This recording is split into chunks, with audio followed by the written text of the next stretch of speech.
all-new episode of the Fairfax Sports Report.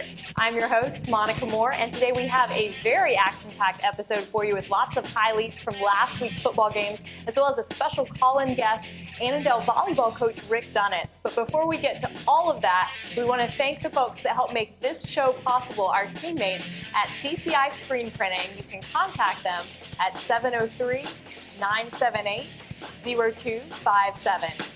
Also, just as a reminder, we are on the web. Check out our website for streaming videos, scores, questions and answers, and all of the other information you can get from around the region. Now, I'm very happy to be joined in the studio tonight by two of our play-by-play and color commentators from Friday Night Football, Wynn Ellington and Jim Clark. Welcome, guys. Hey, how you doing, Monica? Very good. So, guys, we have tons to talk about tonight, and the first thing that everyone in the region has been talking about was the big game of the week, Westfield Chantilly. It's normally the most widely attended game in the region, and of course, it ended up being a little one-sided. Yeah, called the big dud of the week. 32-7. Who'd have thunk? I bet when the people showed up there for that game, they were ready for just one great big battle, but they didn't get it.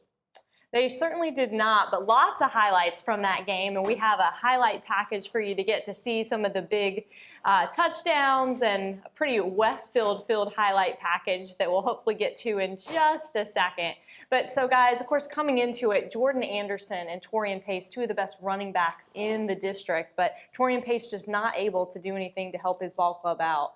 Well, Pace had a solid game. He did run for 110 yards on 17 carries. Anderson had 103 yards, but Jordan Anderson had 3 touchdowns. Right. But I think what really hurt Chantilly in that game was their ineffectiveness in the passing game.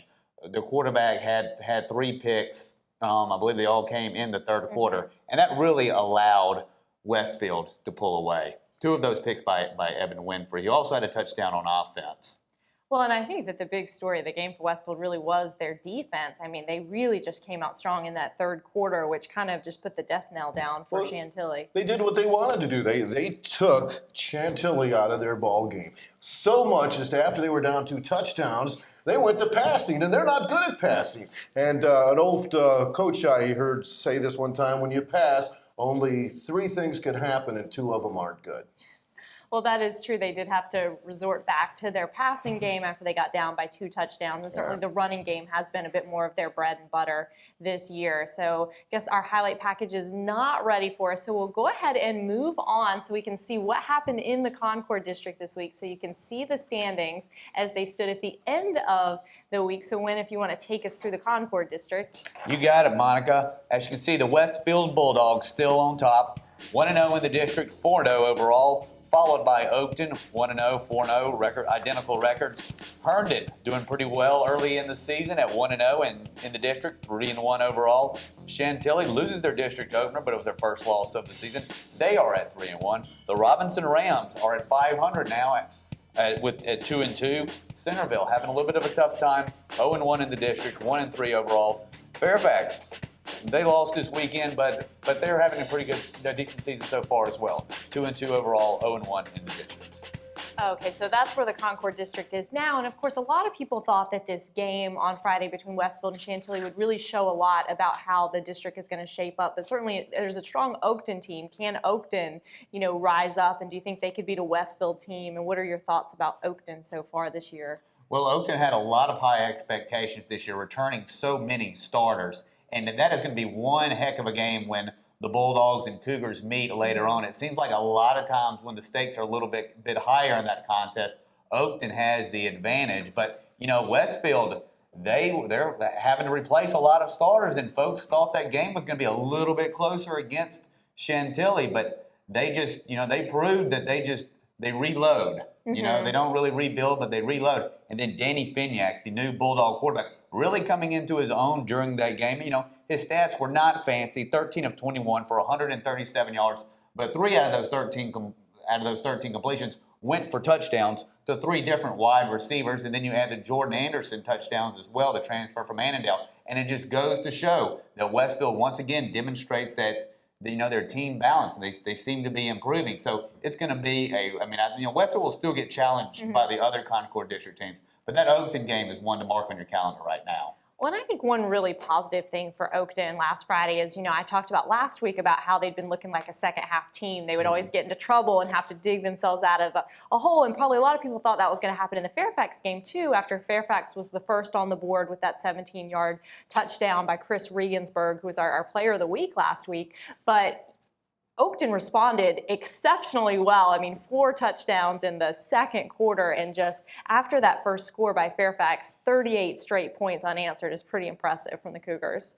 Yeah, it's amazing what you'll do out of necessity. I don't know. Sometimes, you're down and, things aren't working. You go in, you talk about it, you come out, and, it's all on the line. You give your all, and, hey, it seemed to work for Fairfax this year. Oakton this past week. Right, and Oakton does certainly have all those returning players, a lot of depth on that team, and so a lot of experience too, which I think will be really important. But as you were saying, this Westfield team was just really impressive on Friday, and Danny Finyak is certainly proving that he can be just as big of a playmaker possibly as Mike Glennon. I won't go that far, this early in the season, but certainly has been impressive so far. And it's very interesting because they lost so many players, yet they had all this just waiting in the wings to come in. Certainly Jordan Anderson a transfer, but those 2 really good ball clubs that Tom Verbanek pretty much had last year. Sure.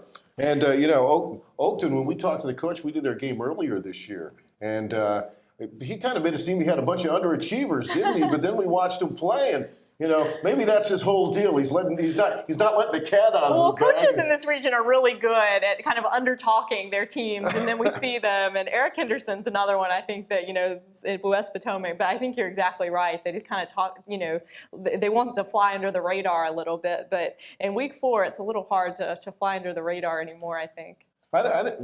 Oh, I said there's a term for that. Under talking, it's called poor mouthing. Lou Holtz was a master at that. So was Bear Bryant, where they they downplay the capabilities of their team. But Oakton, it's kind of parallel to what they did last week against TC Williams. They played a team that was they were kind of an underdog team, and they struggled in the beginning. But once they hit that stride, they just it's all out for them, and they really burst out, and they end up winning the game decisively. Very strong both offensively and defensively. Mm-hmm. Of course, one of their big stories about this Oakton team is their 2 quarterback system and how they rotate that with Chris Coyer and Ryan Harris, who are the 2 leaders of the team. And if they don't have one at quarterback, they'll put another one in the backfield somewhere. And so far, it's done pretty well. But they have, like I mentioned, they have been very heavily favored in all of their contests. So including this Concord District opener against Fairfax. But once they move into some more challenging competition, it'll be interesting to see how they respond then. Another thing you can say about Verbanek is that he gets his teams prepared in the off season and during the season. And, you and I've seen it. Both teams are neck and neck up until halftime. They come out, they have that little bit of a rest, and then that's when the physical drain starts. And the guys that are physical and the guys that worked out and the guys that worked all off season, they're in better shape and they're going to win. It all depends on how much the coach pushes them in the off season. I remember when I was a kid, they didn't push us at all. The only time you saw football was when two-a-days started, and you didn't do much after that unless you did it on your own. But now these coaches, thank goodness, they're starting to push these people and knowing the importance of being physically ready to play these games, because if not, it's the second quarter where it shows. Well, and speaking of being physically ready to play these games, another team that has been fairly impressive early has been this Herndon club, which we got to see during their game against South Lakes, and they also had a big win this week, almost a shutout. Herndon now at 3-1. Their lone loss this season was the 10-7 loss to Langley, but they defeat Centerville 21-7. And you look at some of the key points of this game. They forced 7 turnovers. They're strong on the line. They're a big line team, but they've also added some speed as well, especially what we've seen in their young secondary. They on the line they got big Jake Feldman. He's a monster there. And then Randall Anane, he gets an interception in the Centerville game. When we did Herndon South Lakes earlier in the season, I believe he had an interception in this game too. Devin Thompson doing it on both sides of the ball, 76 yards rushing, 2 touchdowns for the Hornets. And then their quarterback, Zach Osick. He was perfect, picture perfect on the night. Not a whole lot of passing attempts, but 9 for 9 for 169 yards. That is, Can't do much better than 9 for 9. You can't get more accurate than that. But a big, impressive win for the Hornets, who seem to be kind of steadily climbing up the ladder in the Concord district. Herndon's another one. They're physically fit because you could see at the end of the game with South Lakes was making stupid mistakes. And stupid mistakes come when you're tired.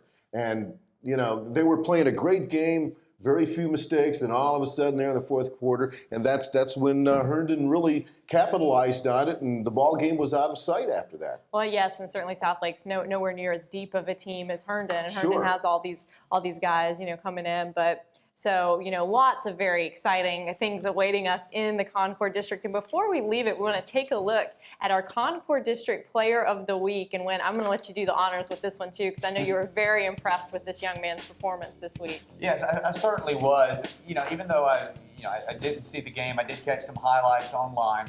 But defensive back, wide receiver, Evan Winfrey. I really think the key to this game was Westfield holding Chantilly to 7 points. And a big reason why they were able to do that was winning the turnover battle. And making probably the strongest contribution in the decisive turnover margin for Westfield was Evan Winfrey. He gets 2 interceptions in the third quarter, which led to points for the Bulldogs. And also, he does it on both sides of the ball as well. He took a short little pass that was maybe about 5 to 10 yards, and he turned it into a 52-yard touchdown run. So, just in all, many Westfield players had a significant impact in that contest. But, the key to that game, I think Chantilly just getting 1 touchdown. You look behind that. Of course, they got good line pressure too, but Evan Winfrey's 2 picks. That is really impressive. And when I will point out, because I think you're too kind to do this, that last week when we had the pick'ems, you picked Westfield and I picked Chantilly. So congratulations on getting that one right. No, thank you very much. Not keeping any score. Before we get away from the Concord District, I want to say that this is do or die week for Robinson. If they don't win this week, they're done. They're not done, but they're not going to have a real successful season by Robinson standards, okay? Because I know the standards are high over there. They've got to win this week because if not, Westfield's going to be, 5-0 and 2-0 in the district. Well, and of course, they're playing Westfield, and that's one of the games that we will have this week. So stay tuned. We'll have all the highlights from that game next week. But now we want to move on to another exciting district where lots going on. You never know what's going to happen in this district, it seems like, and that is the Patriot District. So, Jim, if you want to take us through the standings. West Potomac all alone, 4-0 overall, 1-0 in the district. West Springfield, who had a terrible start, is starting to make a big comeback. They're now 2-2 and 1-0 in the district. South County, they put the hurting on Lake Braddock last week. A big surprise. First time they've done it all year. They're now 2-2 overall and 1-0 in the county. What are you laughing at there, Win? Huh? I'm just laughing at me, huh? I don't blame you. Everyone else does too. Annandale 2-2, 0-1. So there's a little jam up there between West Springfield, South County, Annandale. Lake Braddock, they need to get going. They're 2-2. This is a do or die week for them, but they've got T.C. Williams, so I don't think they'll have a problem. Hayfield is. They need to get going also. They're tied with Lee and T.C. Williams down there at the bottom. And like I said, Lake Braddock and T.C. Williams play this week, so it should be an interesting matchup. But I just haven't heard a lot coming out of T.C. Williams at all this year.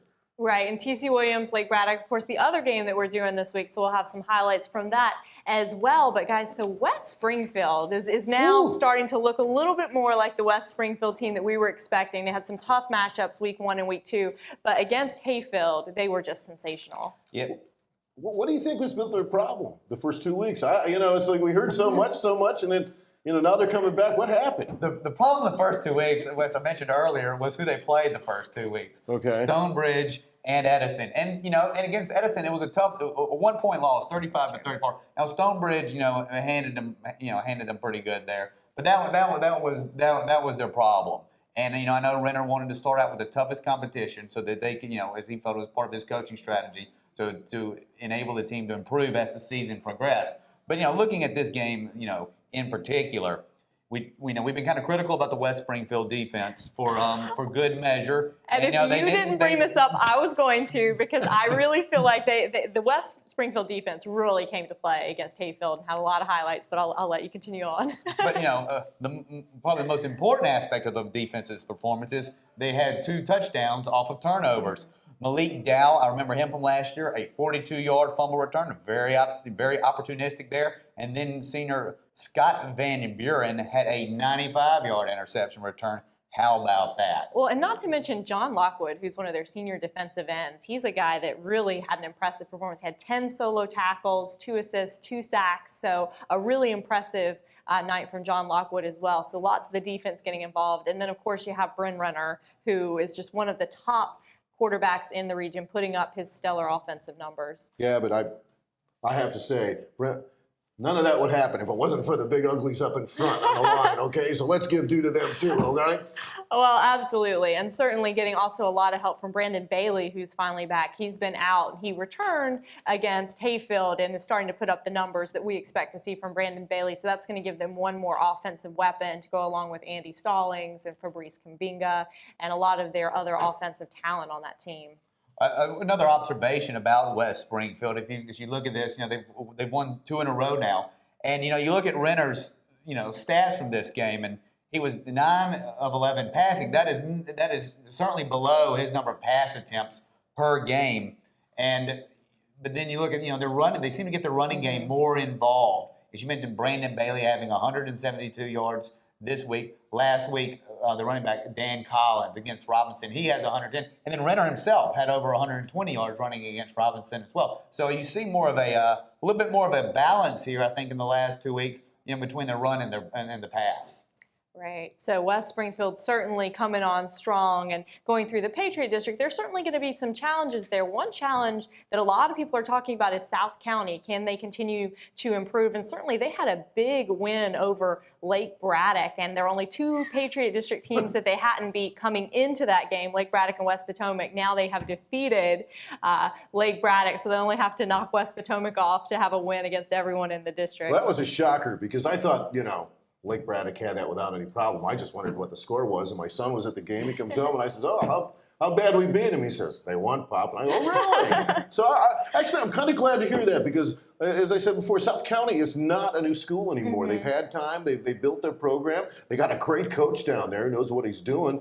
And they're coming of their own now, and they're doing a great job. But I think one really impressive thing about this win was that Aaron Andrews, their starting quarterback, is still out. So Evan Beal is filling in for them. They're certainly, they've been switching around between 3 quarterbacks in his absence. And he really shepherded his team very well to that win against Lake Braddock. So that's going to be huge for them when Aaron Andrews comes back. And then Evan Beal has gained this experience playing at the quarterback position.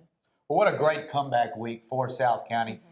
We did their game against Edison, and their offense really struggled in that game. Their defense looked very solid in that game, but losing 22-3, we saw just the incredible number of turnovers that the Stallions had committed, and they did the 3 quarterback rotational shuffle during the game against the Eagles. But Evan Beal, he had pedestrian-like stats, but he obviously a definite improvement from the game against Edison. 10 for 22 for 123 yards, but how about Eric Dorsey in that game? As well. 167 yards rushing on 16 carries, caught a touchdown pass, and then on the one play that he did play quarterback, we saw him play quarterback more against Edison. He distributed the ball to their wide receiver Nico Dublé for a touchdown, and what a comeback week for him personally. And as you mentioned, we kind of talked about the South County Lake Braddock rival.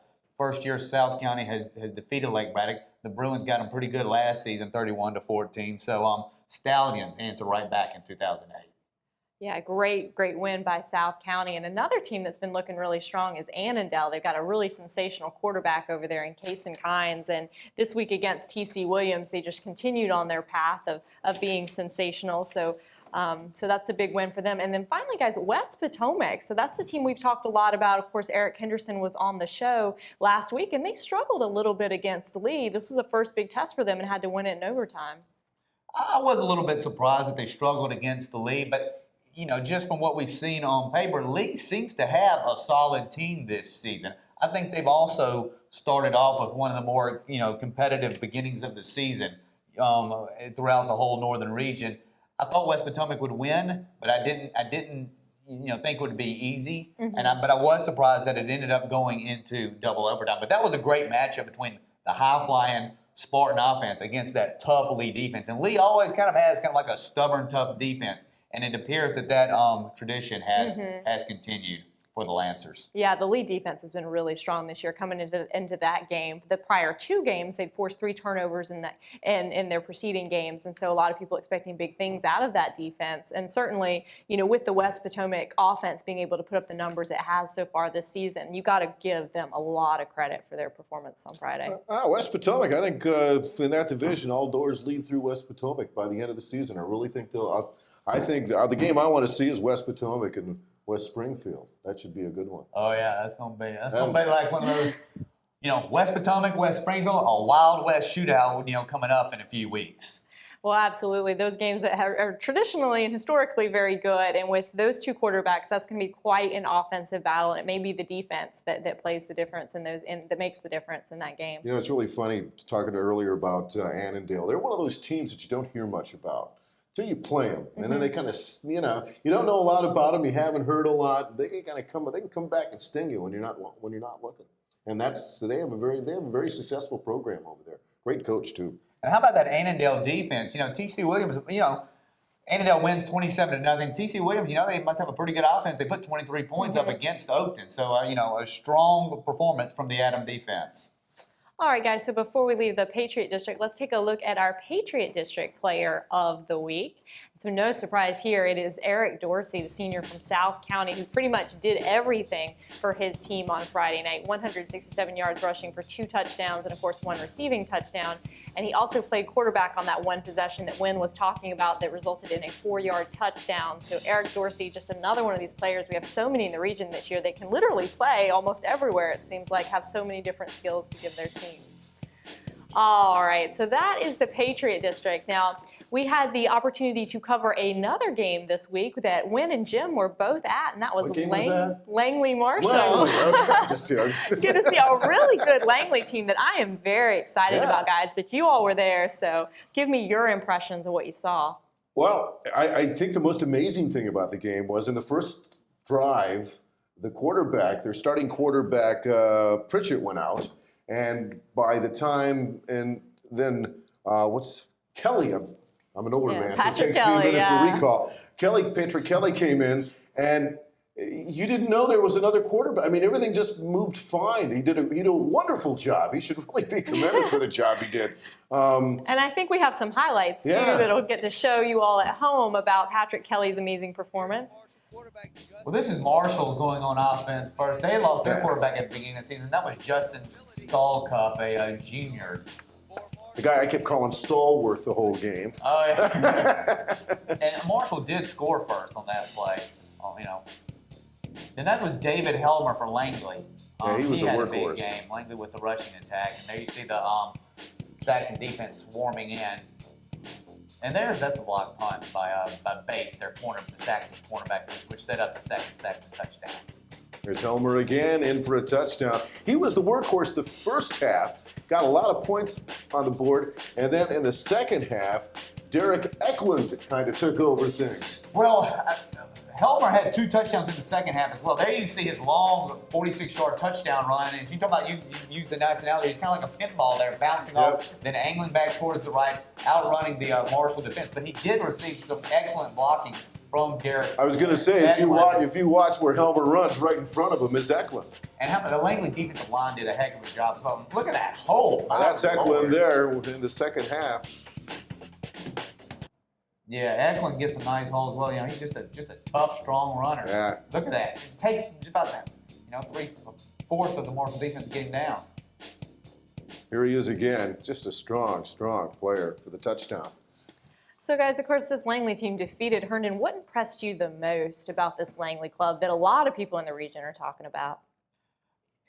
The blocking. Mm-hmm. That's what they specialize in. Coach John Howerton, who's a former offensive lineman himself, that is Langley's traditional strength. They don't have as much, speed as some of the other teams. But then I did think David Helmer is definitely one of the better running backs in the Northern region. I thought he had real good vision, and he has good speed as well. So they have a lot going for them this season. But that blocking, they have we mentioned Bo Butcher in an earlier show, being 310 pounds.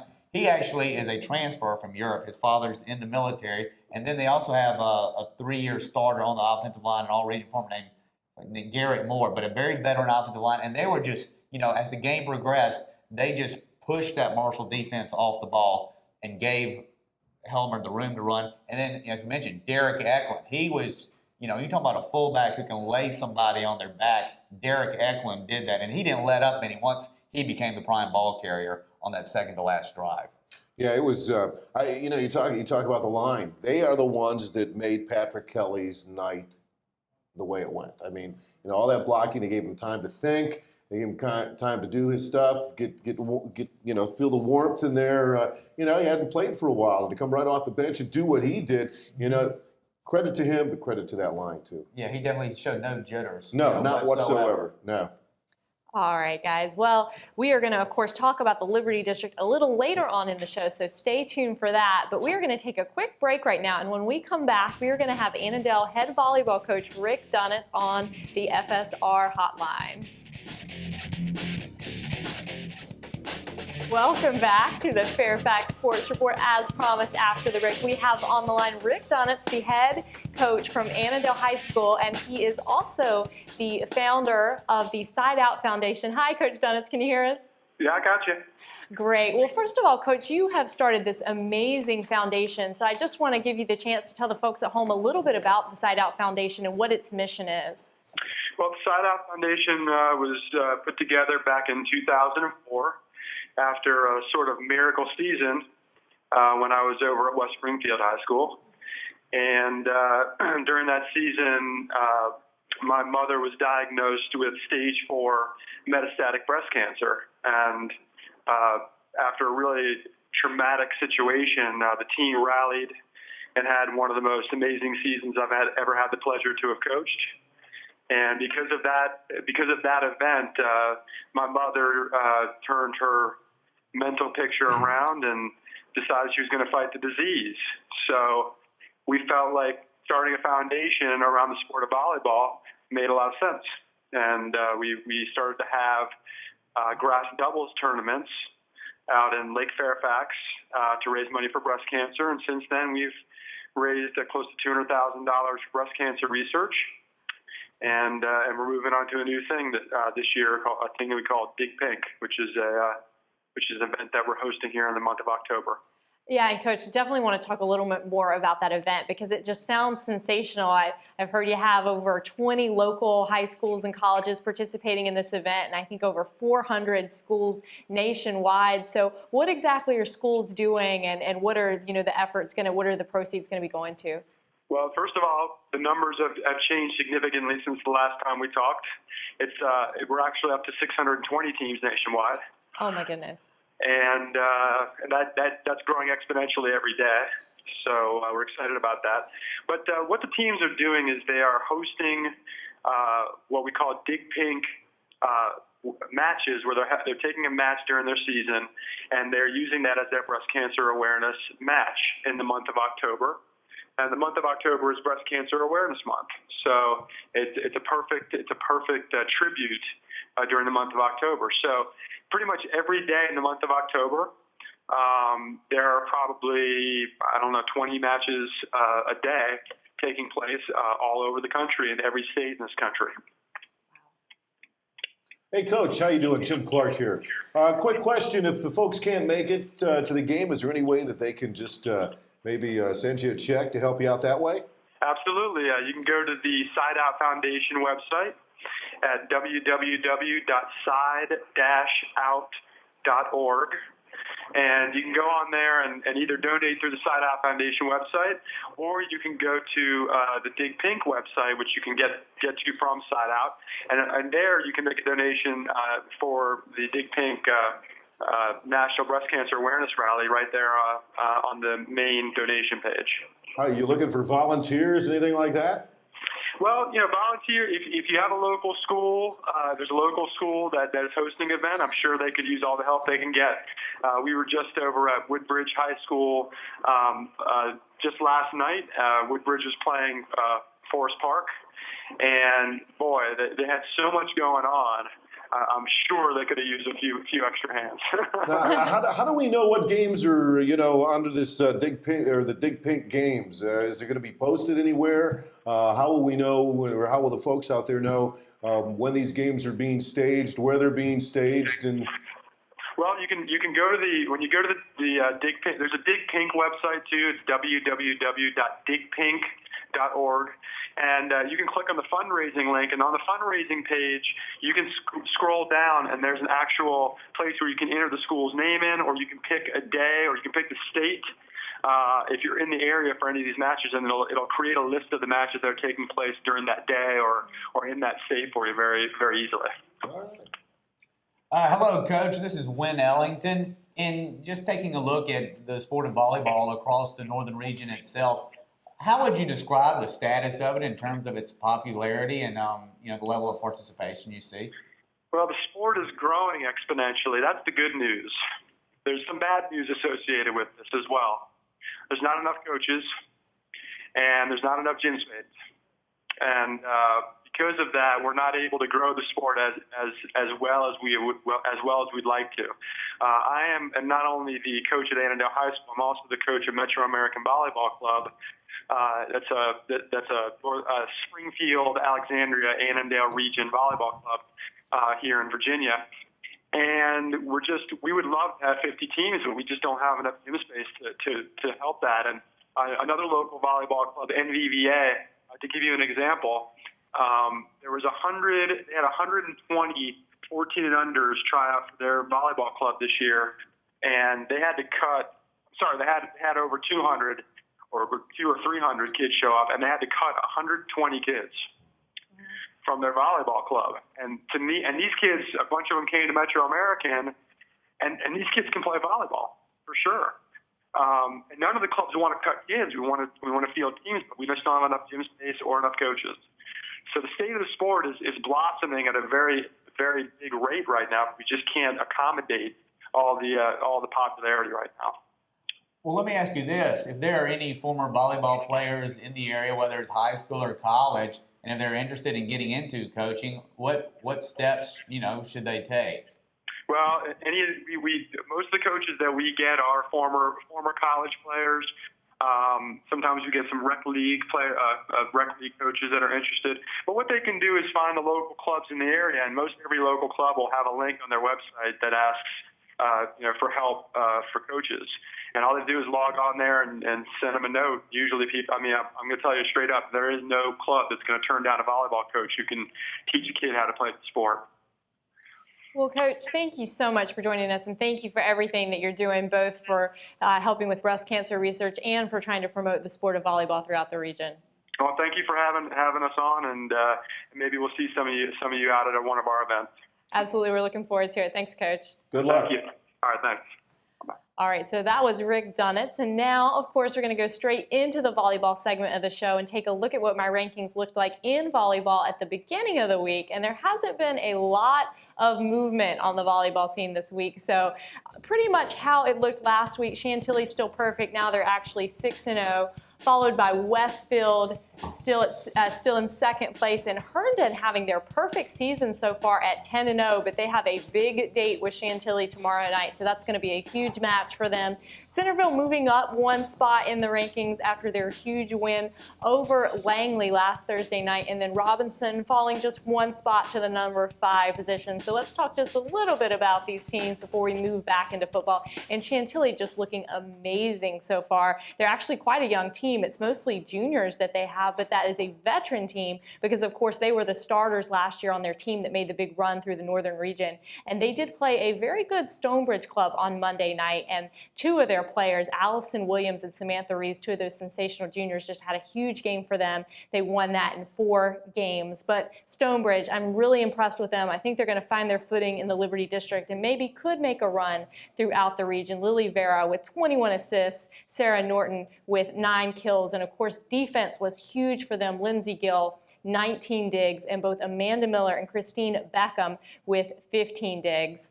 All right, and let's talk a little bit about Westfield too, because they started off in the Concord District against Fairfax and had a huge 3-0 win. And this Fairfax team is an up-and-coming team in the Concord District. Of course, they had that big win over Centerville last year, and they were undefeated up until this match against Westfield. But Westfield is just so deep this year. They have 9 seniors, 12 returning players, and Sammy Spees for them. She had 14 kills and 13 digs. She's been so impressive this year, as well as has been their setter, Kat Lanigan, who had 32 assists in that effort against Fairfax. But do not count out Fairfax. Unfortunately, they're at a little bit of a disadvantage because the Concord District is just so strong this year, but they still have Teresa Harvey, who had 12 kills and 10 digs, and their setter, Nikki Wellington, is quite an athlete. She had 13 assists and 13 service points in that game. So Fairfax, keep your eyes on them. They just have a tough road ahead of them in the Concord District. Finally, just want to talk for just a quick second about Centerville, but of course they rebounded really nicely after that loss to Stonebridge. They defeated Langley, and this is a young Langley team, but they've got a lot of good weapons on that team, especially with Logan Sebastian. But Celine Alasamaka for Centerville, she has been their go-to girl all season so far. She put up some amazing numbers, 14 digs, 9 kills. Very impressive effort. And then their setter also, she had 28 assists. She was very outstanding, Lindsay Hunter. And so this Concord District is going to be very exciting as we get closer and closer to the district tournaments. All right, well, that is it for volleyball this week. When we come back, we will go into the Liberty District and tell you a little bit about how the Liberty District teams did this week. All right, welcome back to the Fairfax Sports Report. So we've talked about the Concord District, we've talked about the Patriot District. Now, guys, let's talk about the Liberty District and take a look at Stonebridge District? Well, some are possibly calling it the Stonebridge District. They're looking pretty unstoppable, but let's see how everyone shaped up after week 4. So, Wynn, if you want to take us through it. All right, no surprise at the top of the heap. Stonebridge winning their first Liberty District game, 4-0 overall. Followed by Langley at 2-0 and 3-1. Woodson creeping up 2-0 and 3-1. The Madison Warhawks 1-0 and 2-2 overall. South Lake Seahawks 0-1, 1-3. McLean, the Highlanders at 0-1 in the district and 0-4 overall. Marshall 0-2 in the district, 1-3 overall. And then at the bottom, Thomas Jefferson 0-2 in the district, 1-3 overall. Well, you know what a big football school Thomas Jefferson is anyway. So. Well, guys, and Jim, you pretty much summed it up because Stonebridge has just been superior so far this season. Like I said the first time you had me on here, I think it's a crying shame that Stonebridge is in that same district with those other schools. First of all, there's a lot of schools in that district compared to the other districts. I think they could move Stonebridge over to Concord without any problem and let them play with the big boys if that's what they want to do. You can't. They have a great team. I'm not criticizing Stonebridge. I'm criticizing the system that allows this to go on because I don't think it's very good for the other teams. This is for kids. Okay, it's not for the coaches. It's not for the parents. It's not for anybody. It's for the kids. And you don't do kids any good when the deck is stacked against you. When I've vented now, so. You feel better? Yeah. Okay. But, I have heard from an unconfirmed source that, there was kind of a movement to get Stonebridge in the Concord District, but they're so much better in football than all the other sports that the rest of the coaches wanted to keep playing them in the other sports and keep them in the Liberty District. Once again, that is unconfirmed. So, don't take it with a grain of salt. But once again, Stonebridge just decimating Loudoun Valley, 64-13, doing it on both sides of the ball, offensive and defense. A very impressive game from linebacker John Bladel. 5 picks overall by the Bulldogs. Bladel, 2 of them belong to Bladel, and I believe he runs 1 in for a touchdown, and then he also catches. Did he catch one as a wide receiver as well? Tight end, I think maybe. Or something. Yeah, he caught a receiving touchdown. Getting touchdowns both offense and defense, contributing to the somewhat of the basketball score there. And then Patrick Thompson. He only completed 10 passes, but 4 of those completions went for touchdowns as well. So very effective. He continues to be just very effective in his game. And Stonebridge just there really isn't. You won't say there's like an All-American complete player there. They're just dominating overall. Well, and certainly, for the second week in the row, they break their school scoring record last week, 63-0 against Marshall. This week they put 64 on the and board. I got to say that here I am venting again, but I don't agree with that. You're beating somebody 63-0, and I heard that they even tried for an onside kick when they had, I don't know exactly the score, but they were way ahead. There was no problem that they were going to win, and they tried for an onside kick. And between me and you, that's bad sportsmanship. Well, and certainly there is that argument, and then other folks would say, this Stonebridge team poised to make a run through the state championship, so working to prepare to try to defend their state championship. But your point is well taken, Jim. You don't get to state championships by beating the pants off of a lowlier team. What's that? It doesn't do anything for anybody. That's terrible. Excuse me. Well, that's how I feel.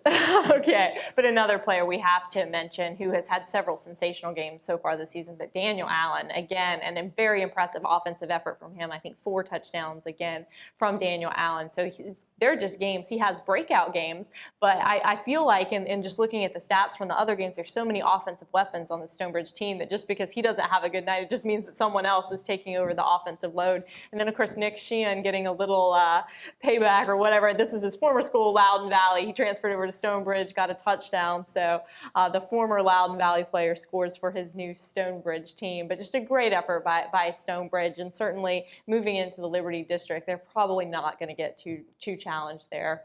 But guys, another Liberty District team that I have been very impressed with, though, is WT Woodson, and they had a huge effort against the Thomas Jefferson Colonials on Friday. Yeah, they certainly did. Another dominating win, within the Liberty District. Woodson winning 57-20. And when you think WT Woodson, what really stands out to you is Max Wazenager. I mean, Absolutely. He is not big, but he is fast. Trying to catch him is like me running around trying to swat a fly in my apartment. I mean, and he's doing it an 88-yard touchdown on a kickoff return, and then he also caught 2 touchdown passes, and he is also the place kicker as well. So he is quite a talent, and also Connor Riley, the transfer from Tennessee coming in. He seems to have worked very well within the Woodson system, and also Woodson doing the 2 quarterback rotation as well. Gabe Thomas. He's really mobile, a great running quarterback. He gets 2 rushing touchdowns. Yeah, well, all I have to say is look out, Woodson. The math and science fair is coming up soon. Don't go head to head with Thomas Jefferson at the science fair is what you're saying. Well, but Woodson just has a great night. Sure. Around 430 some offensive yards is a very impressive showing for them. And you really you mentioned the big guys for them, Connor Riley, Max Wazenager, Gabe Thomas as well. So they've got a lot of offensive weapons. And so Stonebridge certainly going to be a tough force to overcome. But Woodson and Langley, that's going to be an interesting one right there because both have just such sensational offensive players. That will be a good game. Yeah, that's gonna be a good one. All right, guys, so before we leave the Liberty District, let's take a look at our Liberty District Player of the Week. So, Jim, if you want to take us through this one. The Liberty District Player of the Week, may I have the envelope, please, is John Bladell from Stonebridge. He had 2 interceptions. Interceptions, yeah. All right, I just have to make sure that you're Good in sport. okay. 1 return for 20 yards for a touchdown. Also received 1 receiving TD, ran all the way back, or 18 yards. So there you have it. You late me, gave me that by surprise. And by the way, Wynn, it's great to see you got the memo about wearing the black shirt tonight. Okay.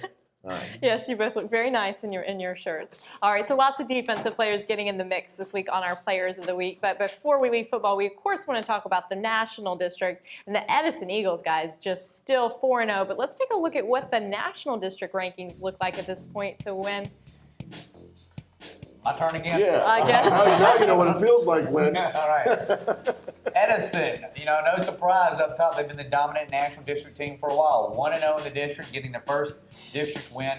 4-0 overall. Yorktown 1-0 and 3-1. Wakefield 1-0 and then 1-3 overall. Washington and Lee still yet to play the district.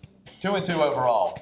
Mount Vernon 0-1 in the district. 2-2 overall. Jeb Stewart, 0-1 in the district, 1-3 overall. And then down at the bottom, the Falls Church Jaguars, 0-1 in the district, 0-4 overall.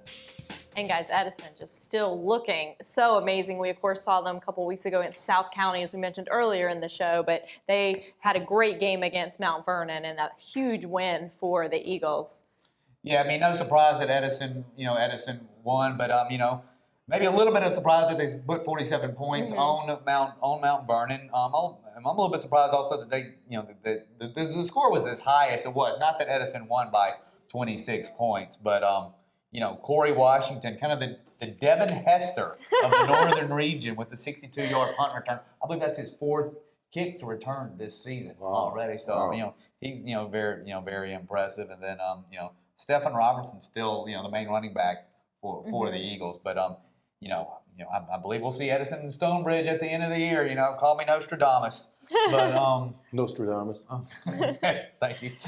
Yes, Edison, of course, just very impressive. And Corey Washington has just been outstanding so far this season. So it's going to be really exciting to watch him and his little brother, Christian, who can really just put on a show on special teams. We talked about that a couple of weeks ago, but continuing to be very impressive. Of course, for Mount Vernon, Brandon O'Clisham, we had him on our players to watch list. He had a very good game for them. So we'll continue to watch them as they move through the National District. But another big National District game this week, when I know you were really impressed by some players in Yorktown versus Stewart.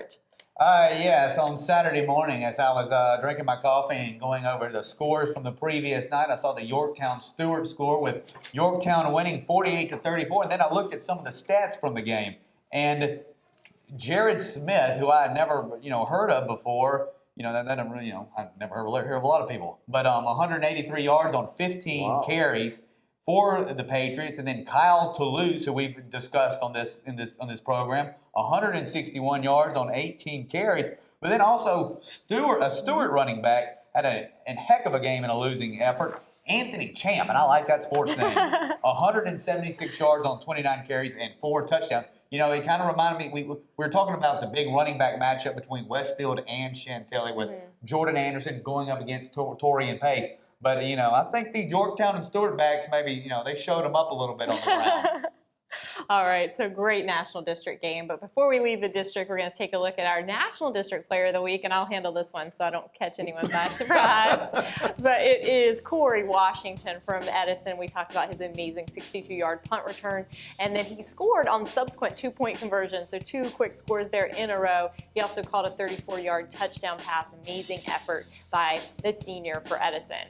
All right, so we've showed you how the district shaped up this week. Now let's take a look at our FSN top 10 rankings. So guys, we're going to have you take us through it. Win if you want to do the first 5. All right, the first 5 for the FSN top 10. At 1, Stonebridge from the Liberty District. 2, Westfield. 3, Edison. 4, Oakton. And then at 5, coming in at 5, the West Springfield Spartans. All right, Jim. Well, I think that we should swap 5 and 6, but I won't say anything with this. 6 is West Potomac. Number 7 is Chantilly. Langley. Number 8, Herndon 9, and Robinson 10. And I don't even think Robinson belongs to be there. There needs to be there. Well, Jim, I might agree with you about West Springfield. I mean, West Springfield and West Potomac, but so we'll let them battle that one out and see, who's going to end up. Well, I want you to know the last time I was on the show and I made my picks, you didn't ask me about my picks. Thank goodness, because I didn't get any of them right, so don't ask me. All right. Well, speaking of those picks, though, I want to know you guys' thoughts about some of the big games that we have this week. And, of course, one of the biggest ones, I think, Herndon and Chantilly. Will the Chargers rebound after that big loss against Westfield? I think they will. And I'm going to, my selection will be the Chargers. Who you got, Jim? I'll go with the Chargers. Yeah, I think Chantilly will rebound as well. I think Torian Pace will be back in action, have the running game going. Herndon, of course, has strong defense, but we'll see what Torian Pace can do against the Herndon Hornets. Now, guys, another big game. So Langley-Oakton. Who you got, Jim? I'd take Oakton. I've seen both of them play, and I just think that Oakton will be a little bit more ready. They're both good teams, though. Absolutely. I'm going to take Oakton as well, but what intrigues me about this game more than what the final score will be is going to be Derek Eklund coming on those lead blocks for David Helmer, going up against Oakton middle linebacker Jack Tyler and also Joey McCullum. I mean, it's going to be like two Rams butting in the mountains. All right. Well, I'm going with Oakton as well. Very impressed with this Langley team, but I think the Cougars have a little bit of the edge for this one. You know what? I hope Langley proves us all wrong, okay? All right. Well, always cheering for the underdogs. Okay, now this was a game that we previewed a little earlier in the show, and Jim, you yourself mentioned that this was going to be a big one. Robinson-Westfield. Oh, I think I'll go out on a limb on this one and pick Westfield. How about you? Any disagreement, Win? Westfield has the momentum now. They will, even though Robinson, won 63-14. They won by Stonebridge margin. But Westfield, the momentum will continue to roll for Westfield. Robinson will fight hard, but in the end, it'll be Westfield. Yeah, like I said earlier, this is this is Robinson's do or die game for the season. If they're going to have a successful season, quote, in Robinson standards, they've got to win this week.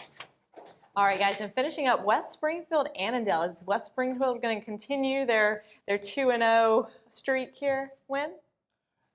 The Spartans will win again. Annandale always gives them a good game. I mean, that's always a very competitive game. But I'm going to say West Springfield by 10. And what do you think, Jim? I'm going with Annandale. All right. For some reason, Annandale's one of those teams that if you're not paying attention, they come up and sting you. And I don't know. Let's see. All right. Well, I hate being the tiebreaker, but I think I will go with the Spartans. Very impressed with their effort last week, and I think they're on a roll. All right. Why didn't you do that while we were talking to the Annandale volleyball coach, huh? I'll save that to after he's already hung up off the hotline. She's a homer. So, all right, so that is it for football this week. But before we go, as you know, we always have a little cross-country news and notes for you. And this week, a huge week in cross-country because the Oatlands Invitational was held down in Leesburg. It was one of the biggest sporting events we've ever had in the state of Virginia. And there you see how the boys from the region shaped up. We have Jared Berman there. He was the best in the region. Chris Foley, also great effort. Scott Plunkett, Andrew McCullen from Oakton, Dan Grimm from Centerville, and then Stuart Steen from Robinson. So the guys' event, very exciting. And one huge note about the boys is that Oakton got first place in that meet. There were over 100 teams. I think there were 101. 4,400 athletes, and the Oakton Cougars, the #1 team, 5 of their runners placed within the 15 to 40 range of the runners. So a huge day for them. And right behind them were the Robinson Rams. They were the second place team. Of course, Jared Berman, Stuart Steen having huge days for the Rams. So great effort by both Oakton and Robinson, both poised to have sensational seasons. All right, now let's take a look at how the girls shaped up at the Oatlands Invitational. All right, so there you have it. The top girl that we had from the region was Paige Cartunis from West Springfield. She's having a great season so far, and she has continued along her very sensational effort so far. And then also Becca Kasabian from Oakton. Oakton has a lot of sensational female runners over there along with the guys that they have. And Lainey Smith, another one of them, you can see she was only just a little bit behind her teammate. And then Stephanie Paradise from Stonebridge, we talked about her a little bit last week with her great effort at the Monroe Parker Invitational. Stephanie Bray from Robinson, and then Kelsey Rosenberg from West Potomac. Okay, so that's how it shaped up on that end of the coin. And for the girls, the Oakton girls still did a pretty good job. Didn't get first place, but they did get third place on the day, so congratulations to them. And then the Robinson girls placed 11th. West Springfield girls were 15th, so it was just a great event down at Leesburg. It's one of the first events where they've ever put the chips in the runners' shoes, so they had very accurate timing from when the runners crossed the finish line. And although this young man is not a Northern Region runner, I do want to talk a little bit about his effort because it was just so unbelievable. And that is Solomon Hale from up in Sherwood, Maryland. This is his first year on the cross-country scene. He has moved here from Ethiopia, so he had to sit out last year's cross-country season. He ran indoor track, ran outdoor track, set some national and state records. This is his first year, second meet, and he was outstanding. He ran a 15:25, which shaved 20 seconds off that course's best time ever. And so look for some really huge things out of this young man up in Sherwood, Maryland by way of Ethiopia. Just a great day for him. All right, so guys, that's it for cross country this week. So we will go on. Any news and notes from the regions you guys want to share? Well, actually, we have our special thanks to our teammates already. So moving right along, we have our friends at CCI Screen Printing. Again, thanks to our teammates 703-978-0257. And again, please do not forget that we are on the web. Please check out our website, which will also give you the times of our games of the week this week. TC Williams and Lake Braddock, Westfield Robinson. All right, well, thank you so much for joining us tonight. Special thanks to Rick Dunitz for calling in on the FSR hotline. We'll be back next week.